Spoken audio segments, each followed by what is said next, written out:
Hi, welcome to the Libertarian Alternative. My name is Mark Selzer, and my co-host today is Martina Slocum. Thanks for coming out. Thank you. So you're a legal secretary? I am, for a criminal defense firm. Wow. Well, thank you very much for coming out and helping out on the show today. Of course. Our topic today is the Nolan Chart. This is a political chart that is rapidly replacing the old left and right single line chart. And to talk about that today, we have the inventor of this new chart called the Nolan Chart. His name is David Nolan, and he's also one of the founding members of the Libertarian Party. Thanks for coming out today, Dave. Thanks for inviting me, Mark. So let's go into a little bit on the background of who you are and how this came to be? Yeah, how this came to be. Well, first off, I should say it isn't really a new chart anymore. I wrote the article in which I first proposed this as a better way of looking at the world of politics, a better map, so to speak, 34 years ago. So it's not really so new. But in that 34 years, it has grown to the point, as you said, where many political analysts, not only in the United States but around the world, now recognize that there are better ways to analyze political systems and the people who are players within those systems than a simple left or right.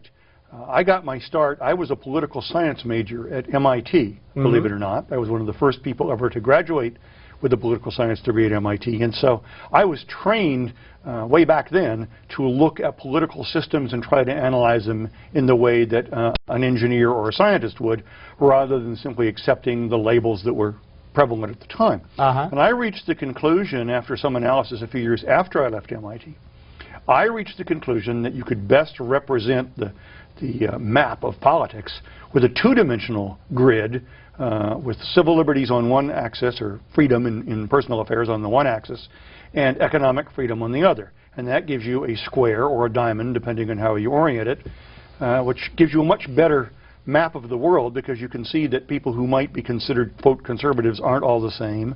People who might be called liberals aren't all the same.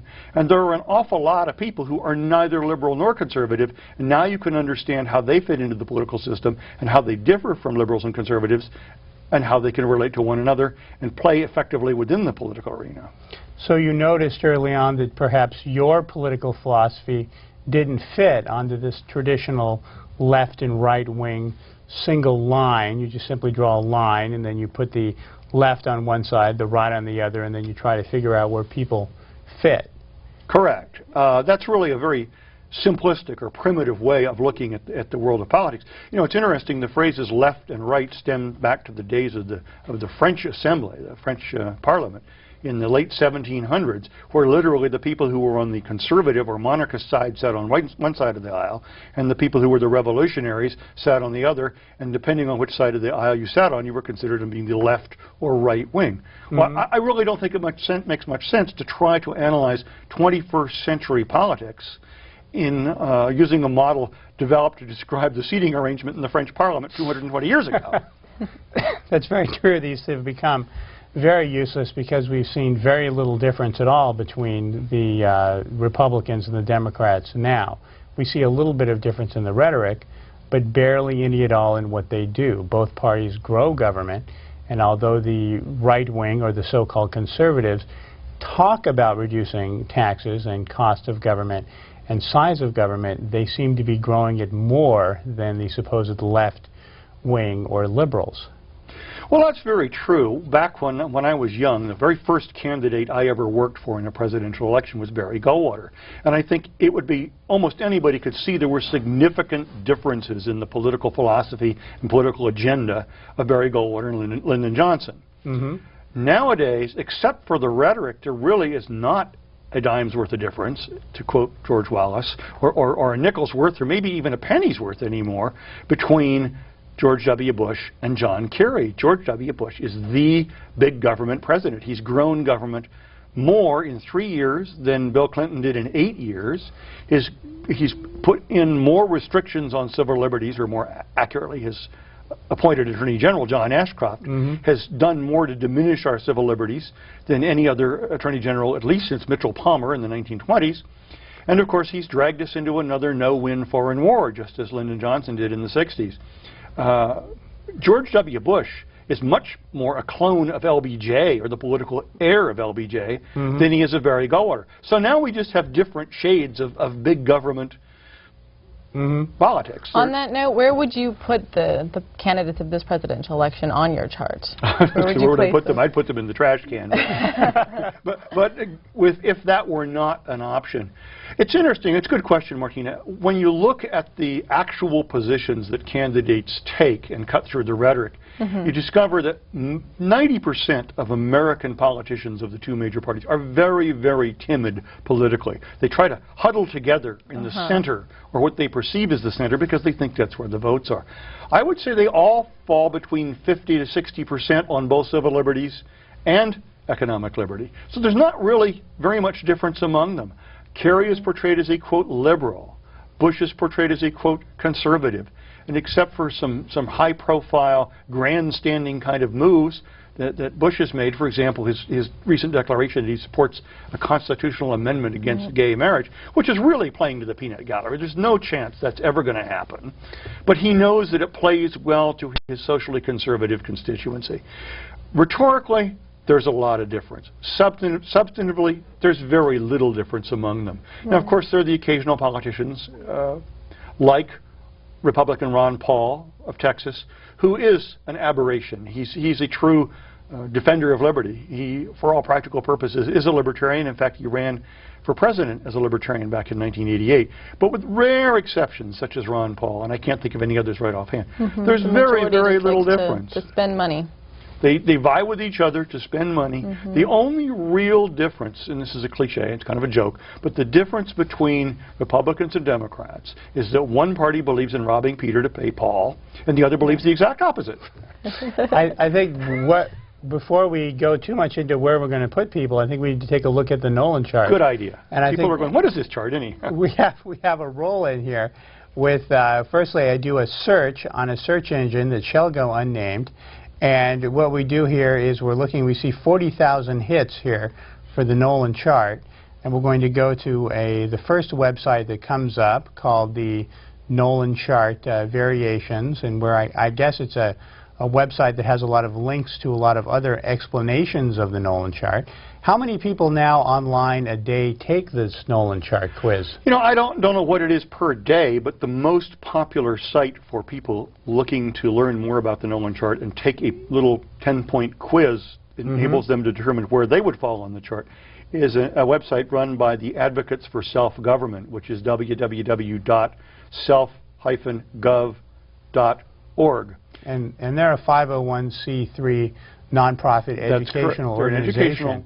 And what you can see here is a series of questions that you kind of answer on economic freedoms, and then over here, and then on personal freedoms. Right. And what that does is it gives you an idea of where you sit on this chart, which we will see a representation of coming up here very shortly. We're going back to this this website again, and we're looking at the some websites that feature the Nolan chart, which is a new way to look, a 30-year-old way. Well, relative to the 220-year-old way, it's new. And this has been, here we see one of the different versions of the Nolan chart. Now, this is not something you copyrighted.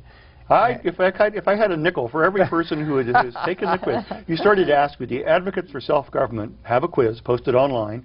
Anyone who's watching the show that's interested can go online and take it. Over 2 million people have taken it to date as of February 2004, and the number's going up by, I don't know, 5,000 or 10,000 a day. And we'll go to that website, if you could go back to the roll-in there. And what we'll do is we're going to, I believe, go to that website here. The one side of the Nolan chart, on either usually on the bottom, has economic freedom on one side, and then the other side are personal freedoms. So you have a series of questions where you have personal freedoms, which ask questions about should the government decide or should you decide on personal issues like consensual relations between adults, or what you should read, what you should smoke, what you should eat, whether you should be free to stand up on a soapbox and orate against the people in power or in favor of the people in power. Right, freedom of speech. All the things that are generally called civil liberties or personal liberties.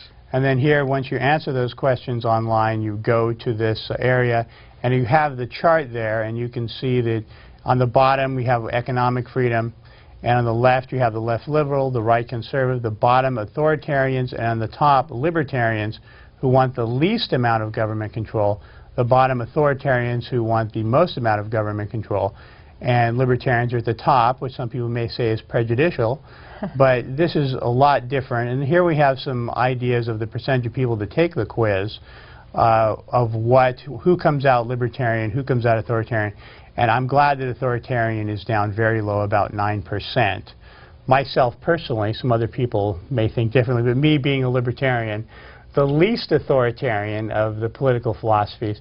Now, the point is that people that are left liberal are generally more authoritarian on economic issues. They want to control your more money. Of the economy and more of your personal spending, and they want to take away more of your money and direct it to what they consider to be worthy causes, put more regulations on business, more restrictions on trade, etc. So so-called liberals tend to want more control in the economic sphere, and they used to want less control in the area of civil liberties, but they really kind of caved in and sold out on the whole civil liberties front in the last 20 years due to the rise of the so-called political correctness movement.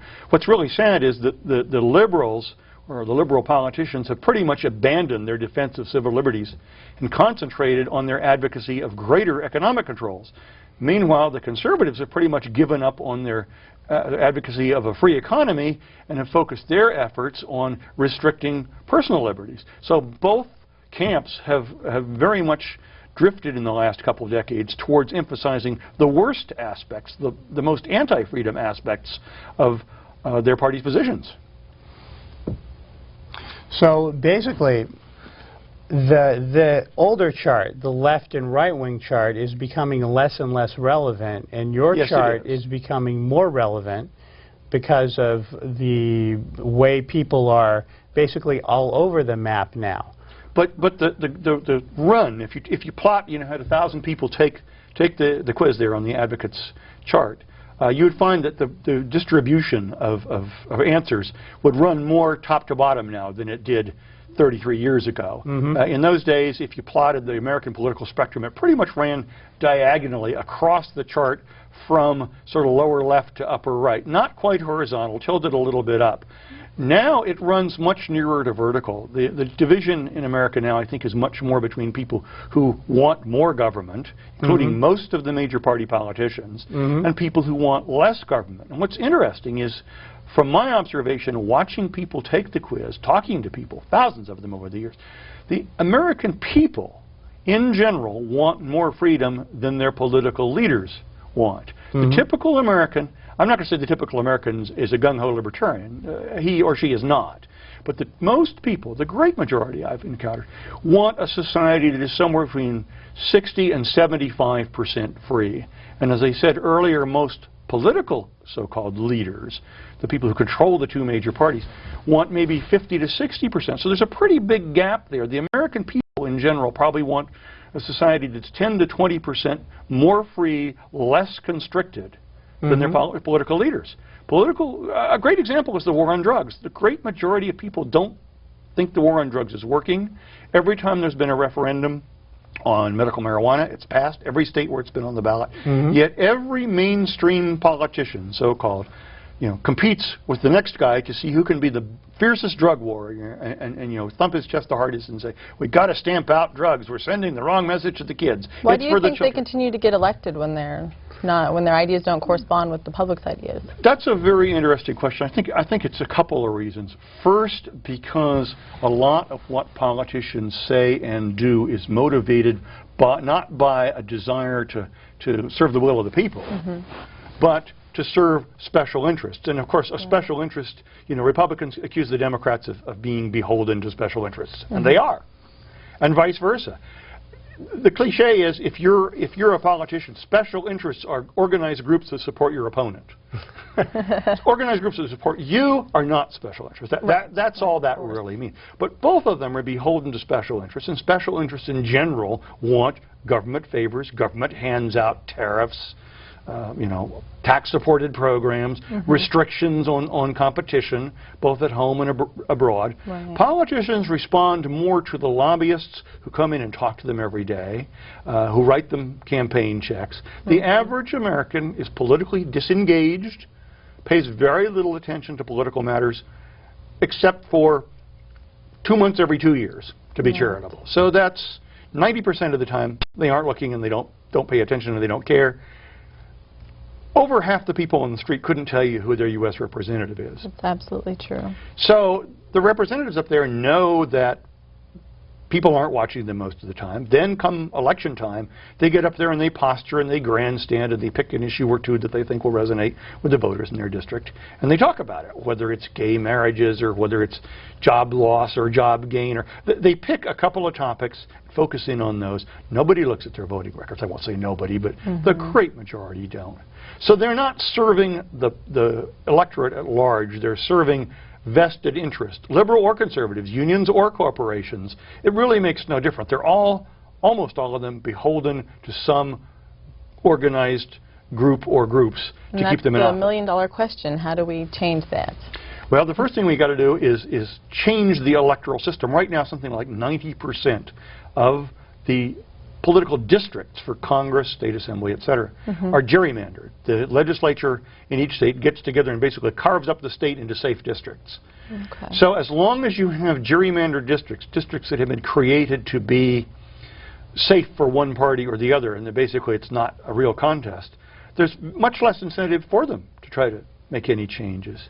So that, along with the vested interest problem, really prevents voices for change from making much headway. A couple steps that could be taken would be go to multi-candidate districts, so that instead of electing one representative, you would be in a district and it would elect 5 congressional representatives. It'd have to be 5 times as big, obviously. That way, typically, it would go 3 to 2, in some cases 4 to 1. But it would be an open contest, and people would actually have to vie for a much broader spectrum of voters.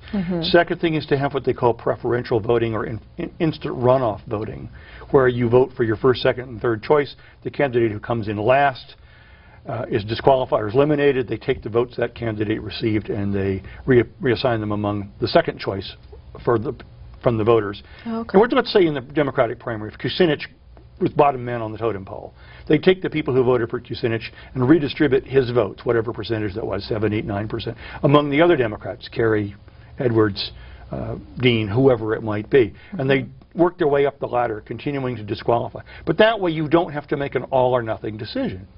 You'd say, my first choice is so-and-so, my second choice is so-and-so. This would help alternative candidates like Libertarians and Greens. Right.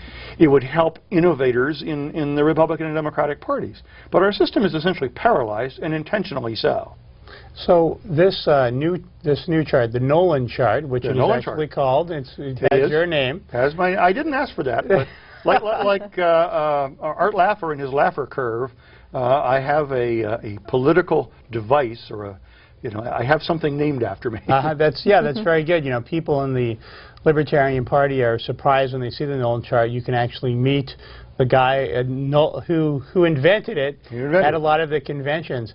Now, this is being included in some of the political science textbooks now across the country? Yes, it is. Not only in the United States, but in other countries, I've been told. The basic framework is valid anywhere. In other words, you can go to the former Soviet Union, you can go to France or England or Germany or Japan, and you can look at their political system as a whole and see where it falls on that map. It's going to be a distribution. It's going to be a bell curve. It's going to look kind of like a fried egg with a lump in the middle and the ring around it. And then you can point to individual parties and individual politicians and say, okay, this party represents this position, and within the context of their society, they're conservatives or radicals. And there's even a book in England that mentioned you as being one of the top 1,000 intellectuals, top 2,000 intellectuals of this century. The last century, the 20th century. Yeah. So we don't have a copy of that book here, unfortunately. I don't place a lot of credence in that, Mark. I have been told that they did that because of the expanding influence of the Nolan Chart, that it is a conceptual breakthrough, or what do you want to call it, that has changed the minds of at least millions of people and perhaps tens of millions. What's interesting is not only that it's a tool that enables people to analyze what's going on in the political world more accurately and more intelligently, but also it performs what I call an irreversible change in your mind if you take it. Once you go to the advocate site, or any site that has the chart and has the quiz, and you find out where you fall on it, once you understand that there is more than a single straight line left to right, it's almost impossible to go back, to collapse your thinking back to the old left-right spectrum. So it's what they call a meme. It is changing the minds of people, and at least 2 million so far, probably many more than that. That doesn't sound like a lot in a world of 6 billion people, but when you consider that probably less than 1% of the world's population thinks about political affairs, thinks about things like how do you classify and analyze political systems. All of a sudden, instead of 6 billion, you're talking like 60 million. So now at least 3, 4, 5%, and probably more like 20% of the people who would consider themselves politically astute.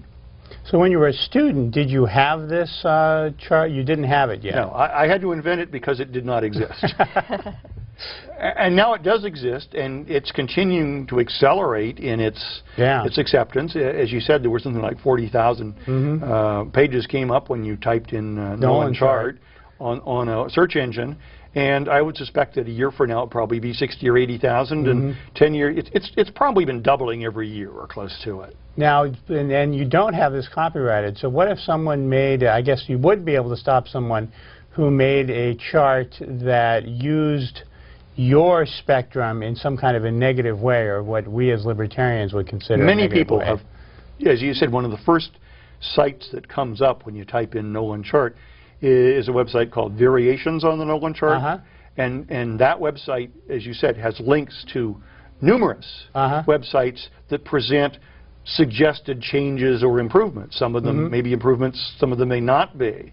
But the fact that it's widely enough recognized, quote, important enough for a lot of people to spend a lot of time thinking about ways to refine it, challenge it, whatever, is in itself, I think, an indication of a fair degree of acceptance. Yeah, I think that, the Nolan Chart is probably going to continue to become more and more relevant as time goes on politically, in helping people map out our politicians, because as you were explaining earlier, there's really, it's pretty much impossible to use the older model now. That's not, well, the sad thing is, whatever model you use, you realize that in effect they're all clustered together in a tight little bunch pretty near the middle. And closer to the middle and closer to the bottom. They're clustered in what I would call the low center. With some, in the high center, a few mavericks like Ron Paul being in the libertarian area, a few other mavericks, somebody like Ralph Nader,